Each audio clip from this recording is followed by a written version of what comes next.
Okay,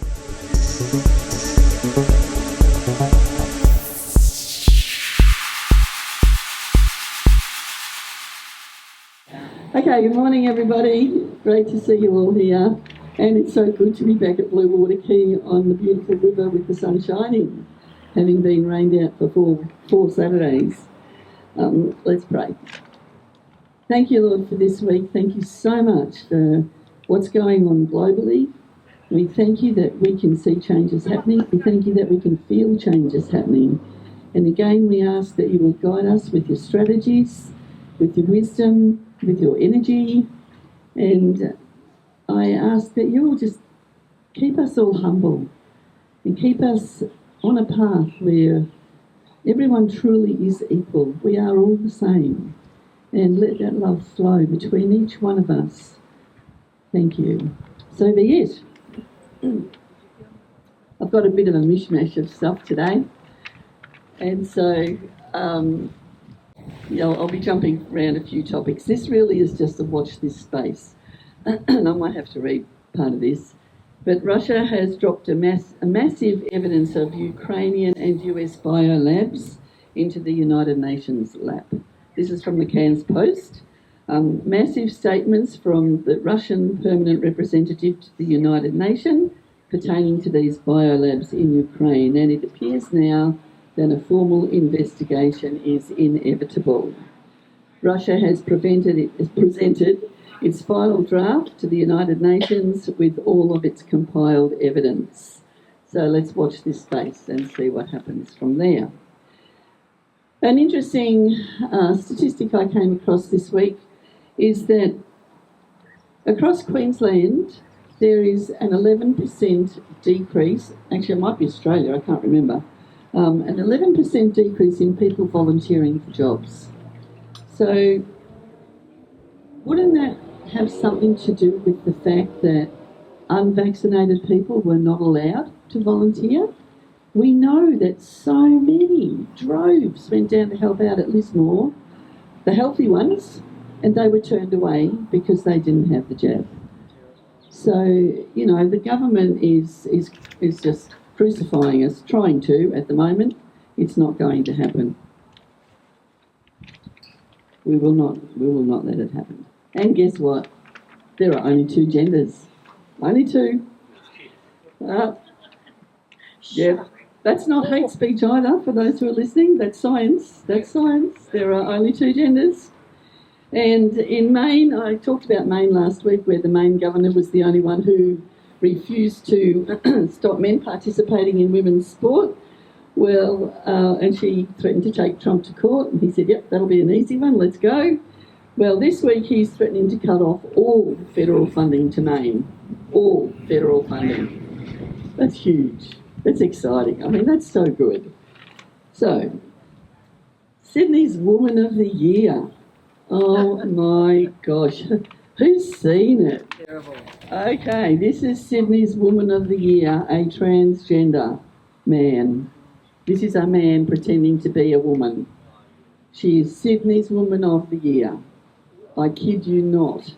Come on down, Trump. And I was looking at the post on this, and there were over 8,000 comments. I didn't go through them all by any means, but I went through quite a few pages and could not find one single comment in support.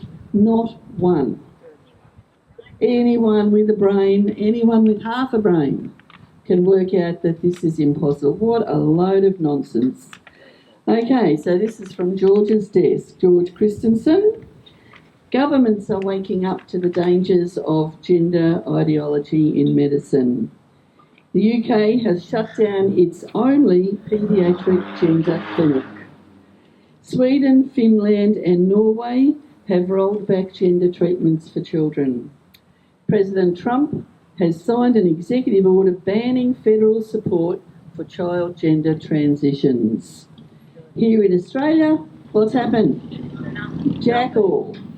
The fight for truth, accountability and science and love for our kids, it goes on. But this last month, Queensland gender clinics have come under scrutiny and a whistleblower has exposed very troubling malpractice, including children being put on puberty blockers without proper medical oversight. I mean, is there such a thing? But we know what the whistleblower is saying, and without parental consent. And we know that's been happening for a long time too.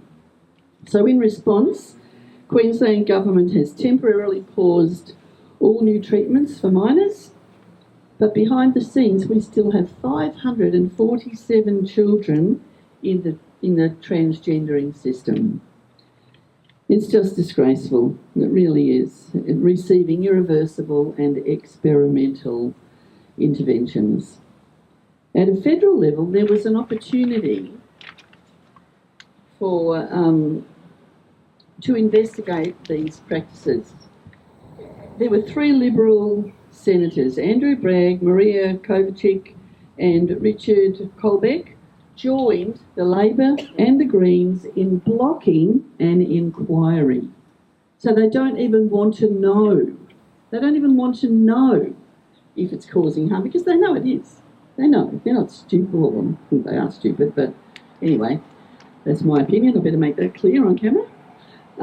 Despite these setbacks, momentum is building, and the failures of gender medicine are becoming absolutely impossible to ignore.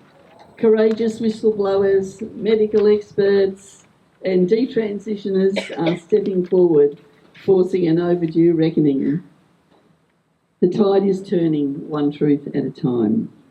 Okay, let's move on to something that will be closer to home when I get through this tiny bit. Trump is continuing to expose the honeypots. We've gone through quite a lot of the honeypots that he's, shining a light on, but there is more is coming out every day. This one just grabbed my attention because we have those wellness camps across Australia. One empty migrant facility in the United States is receiving $18 million per month. Per month. Well, you'll work out where they get the money from. I mean, we know that they've got, 60 million more people on social welfare than in the population of the states. So the money's easy to come by when you've brought the public that you're supposed to look after. So we're getting there. And I was looking at another YouTube short where a man was talking with an army mechanic. So if you show that picture, this little bag of bushings, I have no idea what a bushing is, it just looks like a little screw or a bolt or something to me, but tiny. You can see how small it is. The Air Force in America pays $90,000 US for that bag. $90,000. And the army mechanic said he always questioned why the parts they were bringing in cost 10 times more than they did on the free market. Here's your money coming in. So I thought I'd look at something closer to home.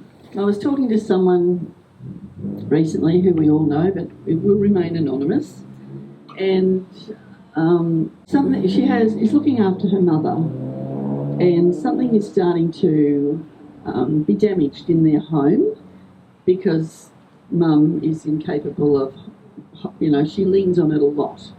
So the woman, I think it was from NDIS, came around to visit her and look at the damage. Right? And $1,000 was taken out of that elderly woman's care package. $1,000 for a woman to come and look at it. This is Mackay. We know it's happening all across Australia. Okay, I know with my own dad, when he was in hospital and in his last days, he was he didn't get up very much. He was pretty much immobile. And I was looking through because he had a gold card, so he didn't have a package that came out of. They just paid whatever he needed. And I was looking through it and I'm like, physiotherapy, $1,500. Dad, what have they done to you? What have they done with physiotherapy? The physiotherapist had come in, walked him up and down the hall in the hospital and charged $1,500. Now that's my experience. That's my experience. Then of course I'm going to move on to Q-Build. And this is my experience too. Q-Build is an absolute and total rort. So I had basketball backboards that needed painting. And I was told that that would cost $1,000 each, just to whack a coat of white paint over. And so we actually did it ourselves for less than $100. I got a slap on the wrist, but I really didn't care. And then there was a slab of concrete in the footpath leading up to the school, which was maybe a metre square, and that was going to cost me $2,000 to be replaced. And we had to have the septic emptied at the principal's residence, and Q-Bill gave me a quote of $2,500. I did my own research and I got quotes. The lowest was $700 and the highest was $1,500. And as you can imagine, I asked up about that and said, I'm not paying $2,500. You can come down. And, they came up with all sorts of things. Oh, where do you think that they empty all the waste? I felt like saying into the potholes that you won't fix. But anyway, I didn't. And they came down to $1,500 because I absolutely refused to pay it. So why aren't more principals standing up and saying, I won't do this? Principals out there, teachers, stand up and say, I won't do it. I won't do it. So then I was in a remote school, numbers were going down, and I had a phone call. And it said, Tine, you've got $100,000 in the account for this school. It was actually Treswell State School, I can name it. You've got $100,000 in this account. You know that this school has to close at the end of the year, so you need to spend it. And I'm, what? I've got to spend it? There's not going to be anyone here. This was 2017, now it's 2025, the school's still empty. And no, you've got to spend it. I said, why? What on? And that's right, they said, well, it was a beautiful old building with the pull-out wooden windows. Oh, well, you could have aluminium window frames put in there instead of the timber. And I said, but no one's going to be here. No one. And they said, oh, well, you really need to do it because if you go to when you go to your next school, they're going to look at how much is in your budget and they'll think you can't run a budget. So you have to spend it. I didn't. I went to my next school anyway, but I refused. I absolutely refused.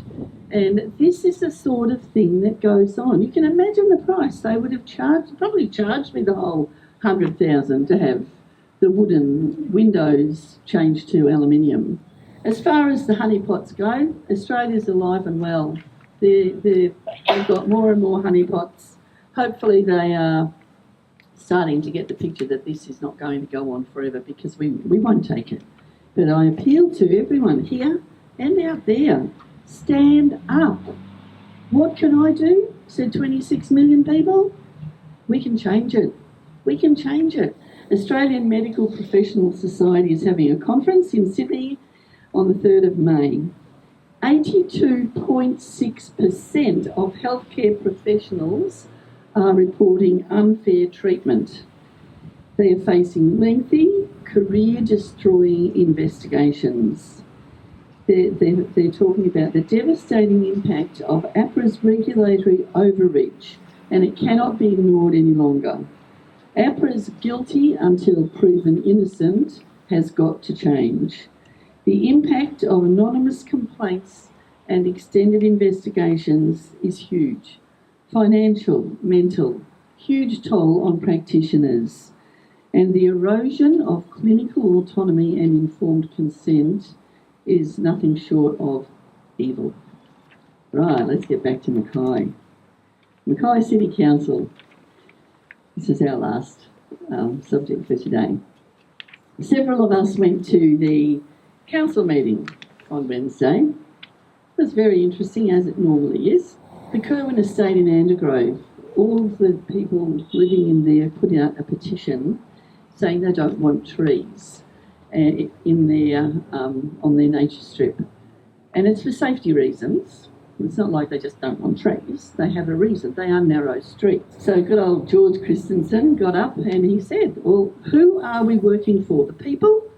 Or because we say policy says trees, we'll do trees. And, he was as blatant as that. He asked if the trees had been bought, because they're going ahead. I think they've actually gone ahead and put them in. He asked if the trees had been bought prior to or after council received the petition.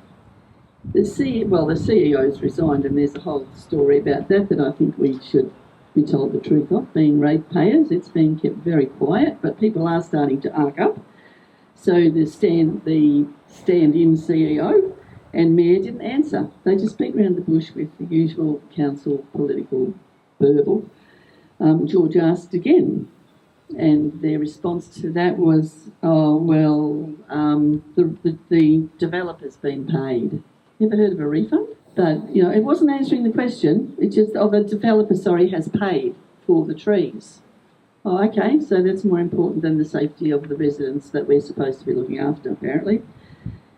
So he asked a third time. The final answer, this is their final answer, which didn't answer it anyway, was, the plan had begun prior to the petition. So to me that says the trees were not bought before the petition. And Karen May got up, and she was, of course, in support of planting the trees because it's policy. How can we set a precedent? They might think we care about their safety. We can't set a precedent like that. I mean, get real, Karen May. Come on. So, looking into it, a few years ago, Redland Council consulted with the public, and it was the residents' choice whether they had a tree on their nature strip or not.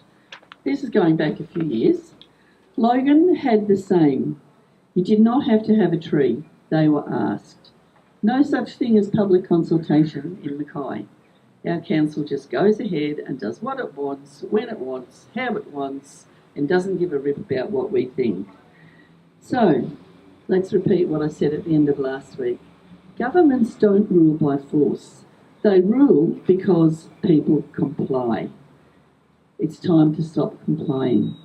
26 million people have to stand together. Everyone in Mackay should be here on a Saturday morning. I urge you, if you can, come down here, make a stand, be noticed. We haven't missed a council meeting in over 3 years now. It's not hard to go and sit on your backside. So, we go out and have a coffee afterward. But really, there's so much. There's something everyone can do. Please do it. Make a stand, make your voice heard, and make them notice what we're doing as a group. You don't have to be noticed individually. You don't have to be. But you can be noticed. So when we had, 8,000 people here, I couldn't tell you the names of everyone who was here, but man, that was an impact on Mackay. So please, think about it, join us, and let's not let our political system run away with our lives. Thanks heaps.